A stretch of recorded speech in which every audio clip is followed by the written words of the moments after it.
बिस्मिल्लाहिर्रहमानिर्रहीम। ख़वातीन व हज़रात अस्सलाम वालेकुम। मैं हूँ आरिफ अफजाल और प्रोग्राम आप मेरे साथ देखेंगे स्पेशल गेस्ट। हमारी कोशिश होती है कि पाकिस्तान से जब कोई मेहमान यहाँ पर आएँ तो उनको इस प्रोग्राम में आपसे मुतारिफ करवाएं, उनको यहाँ के बारे में कुछ बताएं। लेकिन आज मेरी खुशकिस्मती है कि एक ऐसी शख्सियत जिनका ताल्लुक तो पाकिस्तान से, लेकिन अब वो अमेरिका में ही है और उनका तारुफ कुछ नहीं कि तारुफ आप अपना हवा बहार की है, तो उनको चिराग दिखाने, क्या कहते हैं, सूरज को चिराग दिखाने के मुताबिक उनका तारुफ। लेकिन बहरहाल मैं आपको बताता चलूं कि बहुत बड़ा नाम रेडियो के हवाले से, टीवी के हवाले से, अदब के हवाले से, और आप हैं मोहतरमा नीलोफर अब्बासी। किसी तारुफ के मोहताज नहीं, मैंने नाम लिया, आपके जहन में उनके हवाले से, ड्रामे के हवाले से बहुत से मनाजिर आ गए होंगे। और इनका ड्रामा और लिखना तो इनका है ही हवाला, लेकिन इनका एक और जो हवाला है सबसे बड़ा, वो अदब का हवाला है। और अदब का हवाला भी ऐसा कि इनकी वालदा पाकिस्तान में एक बहुत बड़ा नाम बहैसियत अदीब और बहैसियत नक्काद। इसके साथ साथ इनके मामू जनाब असलम फर्रुखी साहब, जो कि इनकी वालदा के भाई, इनकी वालदा का नाम नून खातून, तो और जबकि आसिफ फर्रुखी इनके मामूजाद भाई। तो बजाय इसके कि मैं बहुत तमीज़ बांधूं किसी चीज़ इस हवाले से, तो मैं उनसे डायरेक्ट गुफ्तगू करूंगा और इस गुफ्तगू को आगे बढ़ाते हुए सबसे पहले उनको वेलकम करूंगा। Welcome in the show. कैसी हैं आप? शुक्रिया, थैंक यू। बिल्कुल अल्हम्दुलिल्लाह। बस वही एक कोविड का खौफ जो सारी दुनिया जिसमें मुब्तला है, उसके साथ साथ जी रहे हैं। और हाँ, आपको लगता है कि बस इसके साथ ही रहना पड़ेगा, इसके साथ ही जीना पड़ेगा, और जो सूरत हाल है तो बहुत अल्लाह ना करे, अल्लाह से दुआ है, अल्लाह से दुआ है कि मसाइल हल। ख़वातीन हज़रात, जिस नीलोफर अब्बासी साहिबा का हवाला सबसे पहला रेडियो, और रेडियो का हवाला बड़ा स्ट्रॉन्ग, बड़ा मजबूत, और उसके बाद इनका टीवी ड्रामा। जिस वक्त ये टीवी ड्रामा किया करती थी उस वक्त नीलोफर अलीम थी, और फिर नीलोफर अब्बासी हुई। इनकी शादी जनाब कमर अली अब्बासी से हुई। लिखने के हवाले से, सफ़रनामे के हवाले से इनाम किसी तारुफ का मोहताज नहीं। दुख की बात है आज हम में मौजूद नहीं, अल्लाह उनकी मग़फ़िरत करे, उनके दर्जात बुलंद करे जन्नत में। तो नीलोफर साहिबा, मैंने अभी ये कहा कि नून खातून आपकी वालदा थी जी। और पिछले दिनों एक टीवी पे जब आप पाकिस्तान गई थी तो आपका एक शो हुआ था जिसमें आपके सारे साथी फनकार थे। तो वैसे तो वो सारे फनकार जिनको मैंने भी, क्योंकि रेडियो पे बहुत सारा वक्त गुजारा, उनके साथ हमने देखा भी, उनसे बातें भी हुई, लेकिन दो शख्सियात जो थी उस प्रोग्राम में, एक जनाब रजी अख्तर शौक जो रेडियो के ड्रामे के हवाले से बड़ा नाम और प्रोग्राम मैनेजर होते थे उस ज़माने में, और हमारे एक प्रोड्यूसर जिनके साथ हमने काम किया, जिनके साथ हमने मावनत की, जनाब कमर जमील साहब, नसीब नज़म का बहुत बड़ा नाम। उन्होंने आपके हवाले से जब गुफ्तगू की तो ख़ास तौर पर जो खराज तहसीन, खराज अक़ीदत उन्होंने आपकी वालदा को पेश किया, वो यादगार। तो मैं ये चाहूँगा कि आपके हवाले से तो इंशाअल्लाह गुफ्तगू होगी, लेकिन आज आप अपनी वालदा के हवाले से बताइए कि वो, उनका अदब में क्या मकाम था, क्या सिलसिला था, क्या कुछ वो लिखती थी। तो इस हवाले से गुफ्तगू का आगाज़ कीजिए, फिर मज़ीद बातें। जी बिल्कुल। सबसे पहले तो मैं बहुत बहुत शुक्रिया अदा करूँगी आपका, और ये कि आरिफ अफजाल आपने ऐसा मौका फराहम किया कि एक राब्ता डायरेक्ट हुआ उन लोगों से जो इस वक्त हमें देख रहे हैं, सुन रहे हैं, और जिनके दिलों में आर्टिस्टों के लिए या राइटर्स, अदीब, इन सब के लिए बड़ी इज्जत है और वो बड़ा प्यार देते हैं। उन्हीं की वजह से ये सब जिंदा रहते हैं, और हम भी आज उन्हीं की वजह से जो नाम कहीं लोगों को याद है, तो ये उनकी पसंदीदगी की वजह से। दूसरी बात, थोड़ी सी तस्दीक कर दूं मैं कि वो जिन क्लिप्स की आपने बात की, वो उस वक्त हम कराची में ही रहते थे, अभी हम अमेरिका मूव नहीं हुए थे जी। तो ये उस वक्त का है, उसके बाद फिर हम मूव हुए थे। तो खैर, जहाँ तक देखें मम्मी की, मेरी वालदा की बात है, चाहे कोई कितना बड़ा हो जाए, लेकिन जब वो अपने माँ बाप का जिक्र करता है तो वो एक बच्चा बन जाता है, और बहुत अच्छा लगता है, बहुत अच्छा लगता है। और मुझे इसकी बड़ी खुशी हुई क्योंकि आज तक कितने इंटरव्यूज मैंने दिए हैं, मगर किसी ने गुफ्तगू का आगाज मेरे पेरेंट्स के हवाले से नहीं किया था। बाद में तज़किरा आया, उनका बहुत ज़िक्र भी हुआ, लेकिन मुझे ये खुशी है कि आपने एक अनोखा अंदाज़ अपनाया कि मेरी मम्मी का ज़िक्र आपने सबसे पहले किया और उनके मुताबिक सुनना चाहा। तो ये मेरे लिए बहुत खुशी की बात है। Thank you for that. तो मम्मी का जहाँ तक ताल्लुक है, नून खातून जैसा आपने बताया, एक्चुअली उनका नाम था निघत इकबाल। मगर जब अदबी नाम जैसे होते हैं ना कि कोई इस तरह का रखा जाए जो कि लगे कि ये एक अदबी नाम है, तो उनका अदबी नाम जो था वो नून खातून था। तो वो पाकिस्तान की पहली खातून तजिया निगार, तनकीद निगार थी। यानी जो भी नॉवेल, किताबें उर्दू की उस वक्त आती थी, वो उनके पास आती थी तबसरे के लिए। तबसरा निगार थी और लिखती भी थी मुख्तलिफ रिसालों में, जो उस वक्त बड़े नामवर रिसाले थे, अदब लतीफ़, फ़ुनून वगैरह, ये बड़े रिसाले थे, तो उनमें उनके मज़ामीन भी छपते थे। अच्छा, इसके अलावा वो अफ़वा जो है, ऑल पाकिस्तान वुमेन्स एसोसिएशन, उसकी फाउंडर मेंबर भी थी और उसकी पब्लिसिटी सेक्रेटरी भी थी।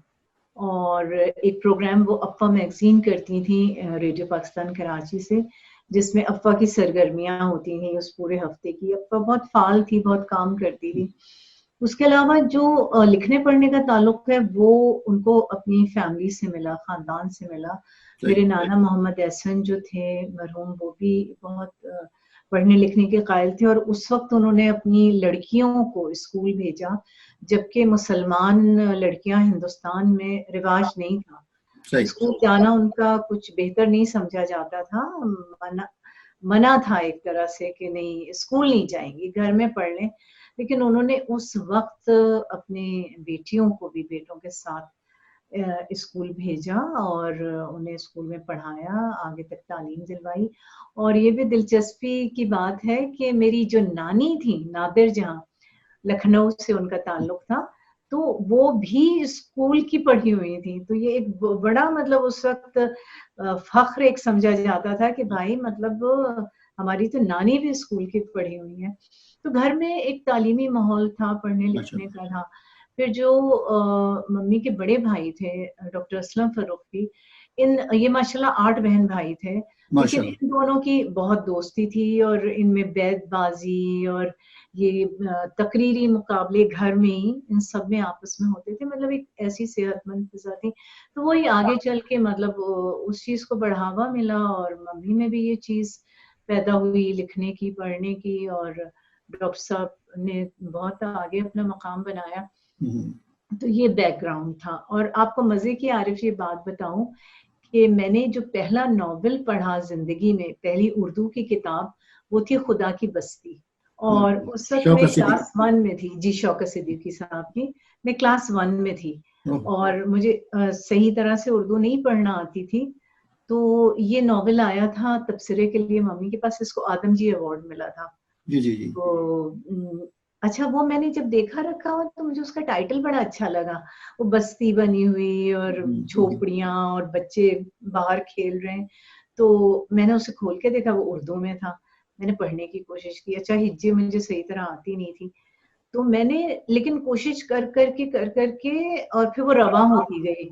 जो एक आध लफ्ज नहीं आता था वो मैं मम्मी से पूछती थी, तो वो कहती भी थी कि बेटा ये अभी आपके पढ़ने की किताब नहीं है, ये नॉवल आपके पढ़ने का नहीं है। लेकिन मुझे इतना उसमें मजा आने लगा कि वो मैंने नॉवल जब खत्म किया था, मेरी उर्दू बिल्कुल रवा हो चुकी थी। Very good. और लेकिन मुझे हिज्जे करना ना आई जिंदगी में, कभी मुझे हिज्जे करना ना आई, क्योंकि डायरेक्ट पढ़ना आ गया। तो ये मुझे बड़ी बात है, काफी बहुत बड़ी बात है अचीवमेंट। और वो जो आपने उस वक्त मेहनत की पढ़ने पे, वो आगे चलकर आपके काम आया। जी, बल्कि एक और मजे की बात बताऊं कि जब मैं ये छोटी क्लासों में थी जहाँ पे हिज्जे करके पढ़ाया जाता था, तो एक हमारी मिस रुबाब थी, उर्दू की टीचर। उन्होंने एक दिन कहा कि कल मैं सब बच्चों से हिज्जे करके पढ़वाऊंगी। अब मेरे तो हाथ पांव ठंडे हो गए, मुझे तो हिज्जे ही नहीं आती थी। अब मैंने घर आके डैडी से कहा, मैंने कहा डैडी वो कल तो मिस रुबाब हिज्जे करवाएंगी। तो कहने लगे कि तो आपको क्या प्रॉब्लम है, आपको तो पढ़ना आता है ना। तो हिज्जे तो उनसे करवाई जाती है जो पढ़ना नहीं जिन्हें आता। पढ़ना नहीं आता है। तो मैंने कहा कि नहीं नहीं नहीं नहीं, वो तो हिज्जे करवाएंगी और देखें कितनी मेरी मतलब बेइज्जती होगी, मुझे तो हिज्जे करनी नहीं। अब मेरा सारा दिन, वो सारी रात खौफ में गुजरी। अगला दिन आया तो जब क्लास शुरू हुई उर्दू की, नसरुबाब ने पढ़वाना शुरू किया। तो जब मेरी बारी आई तो एकदम से रुकी और कहने लगी कि नहीं नहीं नहीं, तुम बैठ जाओ, तुम्हें तो पढ़ना आता है। तो मैं इतनी खुश हुई, वो लम्हा जो खुशी का था वो मैं कभी नहीं भूल सकती। तो ये छोटी-छोटी बातें हैं जो कि मतलब मुझे अपने घर से, उसके माहौल से मिली। और मिली आपको। आप आरिफ, आपको ये हैरत अंगेज बात बताऊं कि क्लास 5th तक मैंने जितना पढ़ा, कृष्ण चंद्र, रस्मत चुगताई और ये बड़े सब, नाम लोग मुझे सालगिरह पे बजाय खिलौने देने के मुझे ये किताब, किताबें तोहफे में दिया करते थे। अभी मेरा आपने थोड़ा बड़ा देर पहले ज़ख़ीरा बताया था। कि आपकी वालदा, आपकी नानी भी पढ़ी लिखी थी और वो ज़माना जी, बड़ा मुश्किल का ज़माना था। जी, जी, जी। हम मेरी वालदा हमें बताती हैं कि एक तो मुश्किल का ज़माना था और अगर लड़कियां पढ़ने जाती थीं, तो उनके जी, पर्दे का बड़ा एहतमाम होता था। जी। हार आते थे, डोली घर के दरवाजे पे रखते थे बिल्कुल, हमारी वालदा के बिल्कुल। लिए, जी। रामपुर में, और फिर उनको आगे लेके जाते थे। मेरी वालदा शादी होके अमरोहा आई, मेरे वालिद अच्छा, अमरोहा से थे। जी हाँ। अच्छा। तो ये मसलन ये एहतमाम हुआ करता था कि कुहार लेके जाते थे, डोली बिल्कुल, के अंदर लड़कियों को पढ़ाई बिल्कुल। और वो आंगन में आके डोली, नानी बताती हैं कि आंगन में डोली रखी जाती थी जी, जी, और जी। फिर उसमें बैठ के और फिर वो जाया जाता था। लेकिन देखिए, तालीम का मतलब उन्हें एहसास था उस खानदान में कि तालीम कितनी ज़रूरी है। बहुत ज़रूरी है। और वाक़ई मतलब बहुत काम आई आगे आके। सही बात है। अच्छा, जब पाकिस्तान में आपने मसलन आपका, मैं अब आपको रेडियो की तरफ लेके चलूँगा कि मैंने जहाँ तक देखा कि आपने ड्रामे से एकदम आपका हंगामा हुआ, लेकिन रेडियो पे आप जो बज़्म तलबा का एक जश्न तंज़ील हुआ करता था, यावर जी, भाई जी। ने शुरू किया था, जश्न उसमें तलबा। आप पहली मर्तबा आप डीजे साइंस कॉलेज की आपने नुमाइंदगी की जी। और वहाँ आकर आपने एक धमाका किया, हुँ, अपने हुँ। अंदाज़े गुफ्तगू से, अपने बोलने के अंदाज़ से, अपने जुमलों की अदायगी से, अपने तलफ़्फ़ुज़ से, कि आपका वहाँ पे सिलेक्शन हुआ और फिर वो जो सफ़र आगाज़ हुआ था, वो अल्हम्दुलिल्लाह आज तक जारी है। तो कुछ उसकी कहानी बताइए। हाँ, मैं एक्चुअली अक्सर लोग यही समझते हैं कि मैं बज़्म तलबा से आई, लेकिन इत्तेफ़ाक से बज़्म तलबा में मैंने कभी पार्टिसिपेट नहीं किया। हुँ, हुँ। और मुझे खुशी है आपने मुझे बज़्म तलबा के ग्रुप में डाला है, मगर अफ़सोस इस बात का है कि मैं उसमें कोई चीज़ पार्टिसिपेट नहीं कर पाती हूँ, क्योंकि मैंने वहाँ काम नहीं किया उस शोबे में, तो वहाँ की कोई बातें या यादें हुँ, मेरे हुँ। पास नहीं है।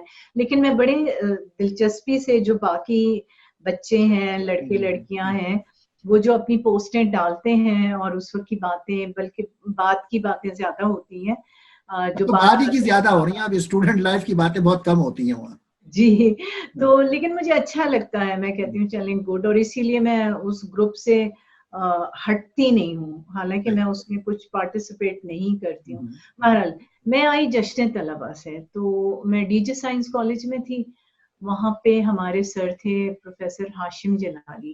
अ, वो थे तो उर्दू के प्रोफ़ेसर, लेकिन एक्स्ट्रा करिकुलर के भी थे। इनका कोई कासिम जलाली से ताल्लुक़ तो नहीं था, जी, हाशिम जी। जलाली साहब? जी, जी, उनके बड़े भाई थे, अच्छा, उनके उनके बड़े भाई। बड़े भाई थे, जी।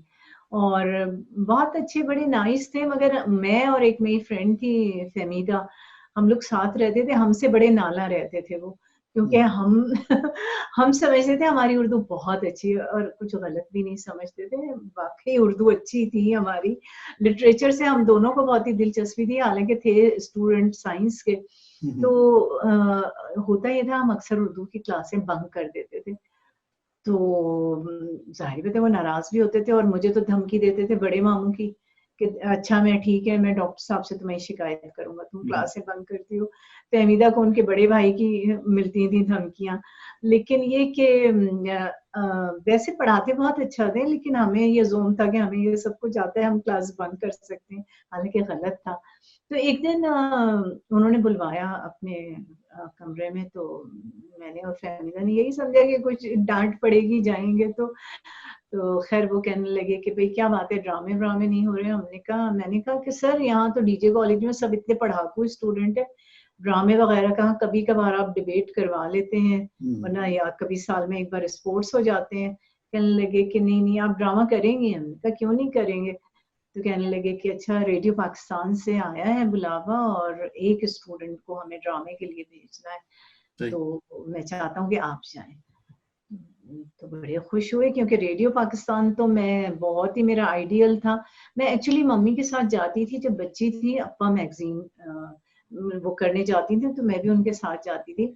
जब ज़रा बड़ी हुई तो मैंने उनसे ख्वाहिश का इज़हार किया, मैंने कहा कि आप मुझे भी बुलवाएं ना अपने प्रोग्राम में। अच्छा मम्मी का ये था कि अप्पा मैगजीन जो था वो रेडियो पाकिस्तान से चेक नहीं लेता था, पैसे नहीं लेता था। तो उनके प्रोग्राम में अनऑडिशन्ड आवाजें भी शामिल हो सकती थी। तो ज्यादातर जो लड़कियां कॉलेज वगैरह की थी, जैसे उस वक्त थी कुदसिया अकबर साहिबा, वो जो आर्ट्स काउंसिल में बहुत फाल हैं, वो थी, सुरैया शहाब थी, और नसरीन शगुफ्ता थी। ये लोग सब मम्मी के अप्पा मैगजीन से इंट्रोड्यूस हुई थी और भी बहुत सारी अच्छी अच्छी आवाजें आती थी। तो मैंने कहा जब जरा मैं अपनी मतलब बड़ी हुई तो मैंने कहा कि मैं भी, आप मुझे भी बुलवा लेना। तो कह लगी नहीं आप तो मेरी बेटी हैं, मैं आपको तो नहीं बुलवाऊंगी, और जब कभी भी आइएगा अपने टैलेंट पे आइएगा।